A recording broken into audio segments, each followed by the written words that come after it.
Hello दोस्तों, मेरा नाम है नीरज और आप देख रहे हैं दर्शन अकेडमी। दोस्तों, आज हम फरवरी के करंट अफेयर की बात करने वाले हैं, जिसके अंतर्गत हम इंटरनेशनल, नेशनल, अंतर्राष्ट्रीय, राष्ट्रीय और इसके अलावा राजस्थान करंट अफेयर, स्पोर्ट्स देखेंगे, साइंस एंड टेक्नोलॉजी देखेंगे, पुरस्कार सम्मान देखेंगे। इसके अलावा जो नियुक्तियाँ होती हैं, प्रमुख नियुक्तियाँ महीने में, वो देखेंगे। ठीक है, तो पहले क्वेश्चन पे चलते हैं। हम क्वेश्चन के माध्यम से, क्वेश्चन आंसर के माध्यम से इनको देखेंगे।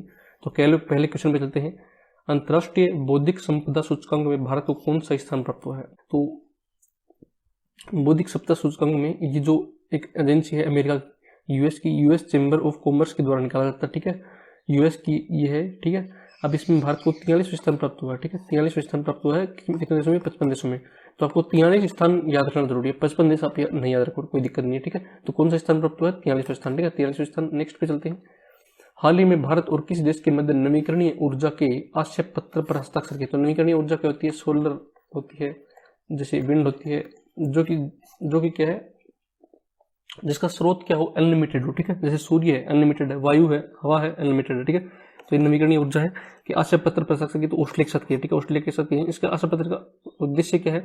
तो नवीकरणीय ऊर्जा प्रौद्योगिकी उसको लागत घटाना। जैसे सोलर में है ना, सोलर एनर्जी अभी इंस्टॉल करने में क्या आती है? काफी कॉस्ट आती है। ठीक है, तो वो जो कॉस्ट है ना, उसको कम करना है। ठीक है, जो भी प्रौद्योगिकी उसकी कॉस्ट को कम करना है। वैश्विक स्तर पर उत्सर्जन, जो भी खराब उत्सर्जन हो रहा है, कार्बन वगैरह का, उसको उत्सर्जन को घटाना है। ठीक है, तो ये इसका आशय पत्र का उद्देश्य है। किसके साथ किया है? तो ऑस्ट्रेलिया के साथ किया है। ठीक है, अगला क्वेश्चन क्या है? हाल ही में किस देश को यूरोपीय मानवाधिकार संगठन से निलंबित कर दिया गया है?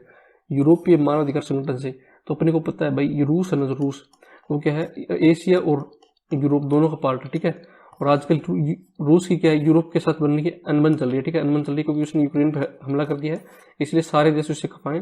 तो यूरोपीय मानवाधिकार संगठन से अगर किसको निकालेंगे, तो किसको निकालेंगे? तो रूस को निकालेंगे। ठीक है, रूस को निकाल दिया भाई। इसको यूरोपीय मानवाधिकार संगठन से यूरोप को किसको निलंबित कर दिया है? तो रूस को। ठीक है, अगला क्वेश्चन है, रूस ने यूक्रेन के किन क्षेत्रों को स्वतंत्र राष्ट्र की मान्यता प्रदान की है? तो अपने को पता है कि सबसे पहले रूस ने जो अटैक किया था, यहीं पे किया था। ठीक है, और ये जो रीजन है, ये क्या है, रूसी भाषा लोगों के यहाँ पे बहुतायत है, यहाँ पे बहुसंख्यक लोग हैं रूसी भाषा के, इसलिए इन्होंने इनको दोनों को क्या किया? स्वतंत्र राष्ट्र घोषित कर दिया। और जिनका नाम क्या है? लुहांस्क, एल डी से रखो। ठीक है, एल डी, लुहांस्क और दोनेत्स्क। ठीक है, एल डी है। ठीक है, लुहांस्क और दोनेत्स्क। ठीक है, नेक्स्ट पे चलते हैं। हाल ही में फ्रांस ने किस पश्चिमी अफ्रीकी देश, अपने को पता है किस पश्चिमी अफ्रीकी देश, ठीक है, ये अफ्रीका है, तो ये इसका पश्चिम आ गया। यहाँ पे कहीं है माली देश। ठीक है, माली देश। तो क्वेश्चन देते हैं, किस पश्चिमी अफ्रीकी देश से अपनी सेना 6 महीने में वापस बुलाने की घोषणा की है? किसने घोषणा की है? तो फ्रांस ने घोषणा की है। ठीक है, किससे की है? तो माली से की है। ठीक है, माली कहाँ पे है? पश्चिमी अफ्रीका में। अफ्रीका जो है ना, पश्चिमी अफ्रीकी देश है, अफ्रीका महाद्वीप के पश्चिम में स्थित है। ठीक है, नेक्स्ट पे चलते हैं। हाल ही में भारत ने किस देश के साथ व्यापक आर्थिक भागीदारी समझौते पर हस्ताक्षर किए हैं? व्यापक आर्थिक भागीदारी समझौता क्या है? CEPA है, सेपा। ठीक है, CEPA comprehensive economic partnership agreement. ठीक है, इकोनॉमिक पार्टनरशिप है, कॉम्प्रिहेंसिव है, व्यापक है। तो इस पर किसके साथ हस्ताक्षर किए हैं? तो यूए के साथ किए हैं। ठीक है, यूए के साथ किए हैं। इसका उद्देश्य क्या है? दोनों देशों के बीच व्यापार को अगले 5 वर्षों में $100 अरब तक बढ़ाना। ठीक है, $100 अरब तक बढ़ाना है। किसके साथ किया है? सेपा। तो यूए के साथ किया है भारत ने। ठीक है, यूए के साथ। ठीक है, नेक्स्ट क्वेश्चन पे चलते हैं। हाल ही में भारत के साथ किस देश ने नीली अर्थव्यवस्था और महासागर शासन रोड पर हस्ताक्षर किए हैं? हाल ही में भारत के साथ किस देश ने नीली अर्थव्यवस्था, तो पहले नीली अर्थव्यवस्था देखते हैं। ठीक है, अब आप देखो, समुद्र होता है ना हमारा, ओशन। ठीक है, ओशन में क्या होता है? जो भी ओशन से आर्थिक संसाधन प्राप्त होते हैं और उससे जो भी अर्थव्यवस्था में यूज होता है, उसको बोलते हैं नीली अर्थव्यवस्था। ठीक है, नीली अर्थव्यवस्था जैसे क्या है? मछली है, पेट्रोलियम पदार्थ है। ठीक है, पेट्रोलियम पदार्थ है, इसके अलावा अन्य खनिज हैं। तो ये जो भी आर्थिक संसाधन प्राप्त होते हैं उनको बोलते हैं नीली अर्थव्यवस्था। नीली अर्थव्यवस्था। तो इसके ऊपर और महासागर शासन रोड मैप पर हस्ताक्षर किसने किए हैं? तो फ्रांस ने किए हैं। ठीक है, फ्रांस ने किए हैं। सेपा किसके साथ किया है? तो यूएई के साथ। आशय पत्र पर हस्ताक्षर नवीकरणीय ऊर्जा किसकी? ऑस्ट्रेलिया के साथ। ओके, और ये जो हमारा महासागर शासन रोड मैप किए हैं फ्रांस के साथ। ठीक है, नेक्स्ट क्वेश्चन पे चलते हैं।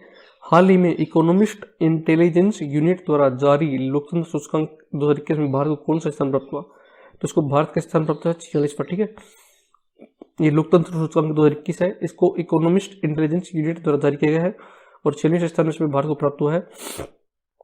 इसमें क्या है? शीर्ष स्थान नॉर्वे को प्राप्त हुआ है। इस पे चलते हैं। हाल ही में किस अमेरिकी देश ने पहली बार इमरजेंसी एक्ट लागू किया है? किस अमेरिकी देश ने पहली बार इमरजेंसी एक्ट मतलब आपातकाल लागू किया, ठीक है। किस देश ने लागू किया, तो कनाडा ने लागू किया, ठीक है। कनाडा ने लागू किया है, कनाडा ने लागू किया है। प्रधानमंत्री कौन है यहाँ पे, जस्टिन ट्रूडो, ठीक है। जस्टिन ट्रूडो यहाँ पे प्रधानमंत्री है। क्यों, कारण क्या है इसका, तो वैक्सीन की अनिवार्यता कर दी थी वहाँ पे, ठीक है। हमारे यहाँ जैसे नहीं की अब तक वैक्सीन की अनिवार्यता, लेकिन अगर यहाँ पे वैक्सीन की अनिवार्यता कर दी यहाँ पे, तो क्या किया है, ट्रक ड्राइवरों के विरोध प्रदर्शन को लेकर ये क्या हुआ है, वैक्सीन की अनिवार्यता को लेकर ट्रक ड्राइवर ने क्या कर दिया, विरोध प्रदर्शन कर दिया, उसको लेकर क्या कर दिया, इमरजेंसी वहां पे लगा दी। ओके, अगर देखते हैं G20 की अध्यक्षता भारत किस वर्ष करेगा, G20 की अध्यक्षता भारत किस वर्ष करेगा, तो 2023 में करेगा, ठीक है। नेक्स्ट ईयर G20 की अध्यक्षता भारत करेगा, ठीक है। G20 में जो भी देश हैं उनके जो प्रतिनिधि हैं वो कहाँ आएंगे, भारत आएंगे, और भारत इनकी क्या करेगा, अध्यक्षता करेगा, ठीक है। और अब ये क्वेश्चन पूछ सकता है कि वर्तमान में G20 के ट्रायोका देशों में शामिल है, तो कौन कौन शामिल है, तो आपको बता देता हूँ। ट्रायोका में जो G20 का ट्रायोका है उसमें 3 देश शामिल होते हैं, ठीक है। 3 देश शामिल होते हैं, जो कौन से जो इस बार अध्यक्षता करेगा, ठीक है। जो इस बार अध्यक्षता करेगा वो, जिसने पिछली बार अध्यक्षता की है वो, ठीक है। और जो आगामी वर्ष में, जो आगे आने वाले वर्ष में अध्यक्षता करता है वो, ये तीनों देश क्या होते हैं, ट्रायोका में शामिल होते हैं। जैसे पिछली बार इटली ने की थी, ठीक है, पिछली साल जैसे 2021 में, तो इटली इसमें है वर्तमान में। इस बार करेगा इंडोनेशिया, तो इंडोनेशिया इसमें है। नेक्स्ट ईयर करेगा भारत, तो इसमें भारत है, ठीक है। तो ट्रायोका में कौन हुआ, इटली, इंडोनेशिया और भारत, ठीक है। हाल ही में भारत ने G20 के सचिवालय की क्या किया है, स्थापना की मंजूरी भारत ने दी। ये थोड़ा फैक्ट याद रखना जरूरी वैसे नहीं है, नहीं है ना। तो भारत ने G20 के सचिवालय की स्थापना की मंजूरी दी है, ठीक है। नेक्स्ट क्वेश्चन में चलते हैं। हाल ही में चीन पाकिस्तान आर्थिक गलियारा CPEC के दूसरे चरण की शुरुआत की, ठीक है। पहला चरण पहले हो चुका है। अब इसमें इस हेतु दोनों देशों ने कितने अरब अमेरिकी डॉलर के समझौते पर हस्ताक्षर किए हैं, ठीक है।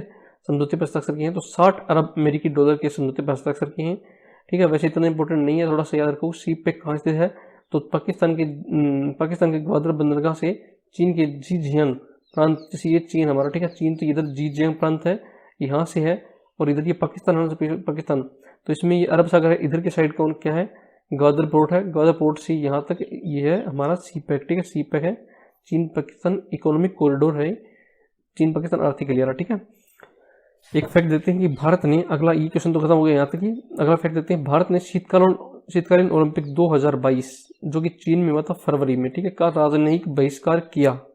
जैसे अमेरिका, ऑस्ट्रेलिया और देशों में नहीं किया था, लेकिन भारत ने उनके साथ नहीं किया था, लेट किया था। क्यों, उसका कारण क्या था, चीन ने ओलंपिक मसाल रिले, जो भी हमारी ओलंपिक में मसाल रिले होती है उसमें PLA की सैनिक छीबाओ, ठीक है, छीबाओ को मसाल वाहकों में सम्मिलित कर सम्मानित किया।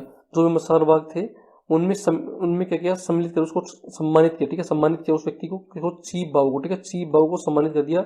ये क्या था, कौन था ये 2020 में जो गलवान घाटी में हमारी झड़प हुई थी सैनिक हुआ था, उसमें घायल हो गए थे। तो इसमें चीन को, भारत ने क्या रोल लगाया था कि चीन इसको राजनीतिक रूप दे रहा है, ठीक है, इसलिए भारत ने इसके बहिष्कार कर दिया, ठीक है। वैसे भारत का केवल एक खिलाड़ी इसमें खेलने के लिए गया था, लेकिन भारत का कोई भी डिप्लोमेट इसमें नहीं गया, इसलिए इसको राजनीतिक बहिष्कार बोला गया, ठीक है।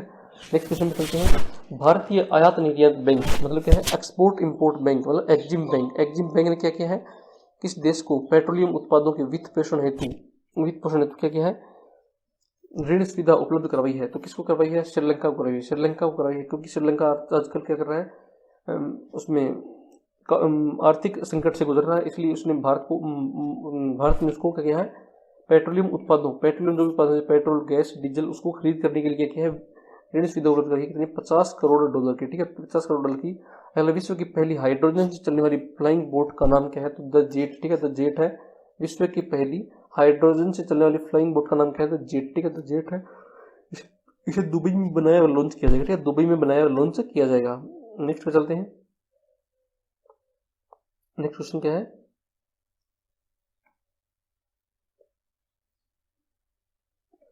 नेक्स्ट में क्या है, भारत का करंट अफेयर आ गया, ठीक है। भारत का करंट अफेयर क्या है, पहला क्वेश्चन है, हुरून द्वारा फरवरी 2022 में जारी हुरून इंडिया वेल्थ रिपोर्ट के अनुसार भारत में अमीर परिवारों में 2021 में कितनी वृद्धि हुई है, तो कितनी वृद्धि हुई है, 11%। वैसे इतना इंपॉर्टेंट है नहीं है, लेकिन थोड़ा याद रख सकते हो आप। हुरून द्वारा फरवरी 2022 में जारी हुरून इंडिया वेल्थ रिपोर्ट के अनुसार भारत में अमीर परिवारों में 2021 में कितनी वृद्धि हुई है, तो 11% की वृद्धि हुई, ठीक है। नेक्स्ट क्वेश्चन देखते हैं। हाल ही में ठोस अपशिष्ट आधारित, ठोस मतलब जो भी ठोस अपशिष्ट होता ना, ठीक है, जो भी ठोस अपशिष्ट होता है उसको क्या कहते हैं, उसका निपटान करने के लिए गोवर्धन संयंत्र का उद्घाटन PM मोदी द्वारा कहा गया है। गोवर्धन इससे क्या बनेगी, जो भी इससे CNG वगैरह बनाएंगे इससे, ठीक है, CNG बनाएंगे तो गोवर्धन जो भी ठोस अपशिष्ट है जैसे गोबर वगैरह, ठीक है, वो भी कोई कचरा वगैरह, तो जिसका निपटान आसानी से नहीं होता, उसका निपटान करने के लिए पीएम मोदी द्वारा गोबर धन संचय का उद्घाटन कहा गया है। तो इंदौर के देवगुराड़िया में किसके तहत वेस्ट टू वेल्थ की योजना के तहत, ठीक है, वेस्ट टू वेल्थ योजना के अंतर्गत किया गया। अब तो ये याद रखो, इंदौर के देवगुराड़िया में किया है, ठीक है। नेक्स्ट पे चलते हैं। तो ये है, इसको सीएनजी प्लांट भी बोला जाता है, गोवर्धन संयंत्र भी बोला गया है इसको, ठीक है, गोवर्धन संयंत्र भी बोला गया है, ठीक है। क्या क्या है, गोवर्धन या बायो सीएनजी प्लांट भी कहा जाता है। अगला, भारत ने किस वर्ष तक कृषि क्षेत्र में 100% नवीकरणीय ऊर्जा उपयोग का लक्ष्य जारी किया है। भारत ने किस वर्ष तक कृषि क्षेत्र में पूछ रहा है, ठीक है, कृषि क्षेत्र में पूछ रहा है 100% नवीकरणीय ऊर्जा उपयोग, मतलब जो भी हमारा हम परंपरागत ऊर्जा स्रोत यूज कर रहे हैं ना, उसकी जगह जैसे मान लो पंप वगैरह यूज करने में, चाहे फिर डीजल पंप हो या फिर इलेक्ट्रिक पंप हो, उसकी जगह 100% नवीकरणीय ऊर्जा उपयोग का लक्ष्य है हमने निर्धारित किया, ठीक है। कब तक किया है, तो ये किया है 2024 तक, ठीक है, 2024 तक किया है, 2024 तक किया है, ठीक है, 2024 तक किया है, ओके। अब हमारे ये पीएम मोदी ने नवंबर 2021 में कोप 26 में जलवायु परिवर्तन के प्रभाव से निपटने के लिए भारत के पंचामृत की घोषणा की थी, ठीक है, भारत के पंचामृत की घोषणा की थी। कब की थी, नवंबर 2021 में। कोप 26 हुआ था कब, कहाँ पे, कोप 26 कहाँ हुआ था, पूछ सकता है, कोप 26 कहाँ हुआ था, ग्लासगो में, ठीक है, ग्लासगो में हुआ था, ठीक है, ये लिख रखा यहाँ पे। प्रभाव से निपटने के लिए भारत ने पंचामृत की घोषणा की थी, ठीक है, पंचामृत की घोषणा की थी। ये क्वेश्चन पूछ सकता है मैं आपसे कि भारत द्वारा नेट जीरो कार्बन एमिशन का लक्ष्य कब तक रखा गया है, तो 2070 तक रखा है, ठीक है, 2070 तक रखा है। नेक्स्ट क्वेश्चन में चलते हैं। हाल ही वैश्विक उद्यमिता मॉनिटर में भारत को कौन सा स्थान प्राप्त हुआ है, तो 4th स्थान प्राप्त हुआ, ठीक है। ये क्या है, उद्यमिता क्या होती है, एंटरप्रेन्योरशिप, ठीक है, मतलब व्यवसाय करने में आसानी कितनी है भारत में, ठीक है, उसके आधार पर भारत को 4th स्थान प्राप्त हुआ, ठीक है। पहला किसको हुआ, सऊदी अरब को, ठीक है, सऊदी अरब को पहला स्थान प्राप्त हुआ है। अगला क्या, हाल ही में भारत के किस टनल को वर्ल्ड बुक ऑफ रिकॉर्ड्स, भाई ये तो वर्ल्ड बुक ऑफ रिकॉर्ड्स में शामिल कौन है, तो अपने को पता ही है, सबसे अच्छी टनल भारत में कौन है, अटल टनल, ठीक है, अटल टनल है। इसको वर्ल्ड बुक ऑफ रिकॉर्ड्स में शामिल करने का कारण क्या है, 10,000 फीट से अधिक ऊंचाई पर विश्व की सबसे लंबी राजमार्ग सुरंग है, ठीक है, विश्व की सबसे लंबी राजमार्ग सुरंग है। निर्माण इसका क्या है, बॉर्डर रोड ऑर्गेनाइजेशन बीआरओ सीमा सड़क संगठन ने, ठीक है, और बीआरओ के महानिदेशक अपने को याद रखने हैं राजीव चौधरी, ठीक है, राजीव कौन है, राजीव चौधरी बीआरओ के महानिदेशक। अगला चलते हैं क्वेश्चन, यह मनाली, थोड़ी सी एडिशनल इन्फॉर्मेशन देख लेते हैं इसमें। यह मनाली को जोड़ता है और लेह को जोड़ता है, ठीक है, मनाली और लेह को जोड़ता है, ठीक है, मनाली और लेह को जोड़ता है और 46 किलोमीटर इन दोनों के बीच में। पहले क्या था, दूरी, जैसे मान लो ये मनाली और ये लेह है, ये मनाली, ठीक है, मनाली, तो ऐसे घूम के जाना पड़ता, तो उसमें क्या 46 किलोमीटर, आपको पता है भाई, ऐसे घूम के जाते हैं पहाड़ों में दर्रों के हिसाब से, तो काफी लेंथ थी। लेकिन अभी अटल टनल बनाने से 46 किलोमीटर दूरी क्या होगी, कम होगी, ठीक है। रोहतांग दर्रे के नीचे से ये गुजरती है सुरंग। पूछ लीजिए कि अटल टनल का संबंध किस दर्रे से है, तो रोहतांग दर्रे से है। लेंथ इसकी है लगभग 9 किलोमीटर, ठीक है। अगला क्वेश्चन, हाल ही में किस राज्य ने शस्त्र लाइसेंस के लिए स्मार्ट कार्ड पेश किया है, शस्त्र लाइसेंस के लिए स्मार्ट कार्ड पेश किया, तो किसने किया है, दिल्ली ने किया, ठीक है, दिल्ली ने किया। स्मार्ट कार्ड क्या है, अगर आपको शस्त्र का लाइसेंस चाहिए तो आपको स्मार्ट कार्ड करना पड़ेगा, ठीक है, स्मार्ट कार्ड करना पड़ेगा। इसको पुलिस को भी आसानी होगी चेक करने में, जो भी उसके ऊपर जैसे आधार कार्ड पे हमारे नंबर होते हैं, तो उसको देख के आराम से चेक किया सकता है। उसके ऊपर जो भी नंबर होंगे उसकी वैलिडिटी और वैधता और ये फिर जो रियलिटी है वास्तविकता उसकी चेक की जा सकती है, ये सही कार्ड है या नहीं है, ठीक है। इसलिए स्मार्ट कार्ड ये क्या कर दिया है, पेश कर दिया है दिल्ली पुलिस ने, ठीक है। पूरा नाम क्या है इसका, स्मार्ट कार्ड शस्त्र लाइसेंस, स्मार्ट कार्ड शस्त्र लाइसेंस यूज किया, ठीक है। हाल ही में पीएम मोदी द्वारा स्टेच्यू ऑफ इक्वलिटी का अनावरण कहाँ किया गया है, तो कहाँ किया गया है, हैदराबाद में किया गया, हैदराबाद में। हाइट इसकी 216 फीट, ठीक है। विश्व भर में जो भी बैठी मुद्राएं हैं उनमें, उन प्रतिमाओं में ये दूसरे नंबर की सबसे ऊंची, ठीक है, दूसरे नंबर की सबसे ऊंची प्रतिमा है, ठीक है। और इसका निर्माण किसने किया, एरोसन कॉर्पोरेशन ने किया, एरोसन कॉर्पोरेशन किया, ठीक है। और 11वीं सदी के जो संत थे ये कौन थे, रामानुजाचार्य, जो कि सामाजिक न्याय,